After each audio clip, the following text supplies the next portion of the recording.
Here's one option for entering the hammock. You can start from a hip hang and then transition to seated. So holding on inside or outside of your fabric, you're going to kick your legs through into your hip hang position. You can hug your knees in a pike for a moment.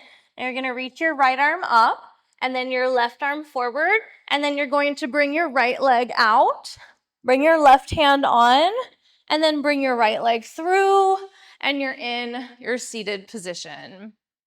And from here, you can go into standing, or you can go to your back wrap or any transitions that your heart desires.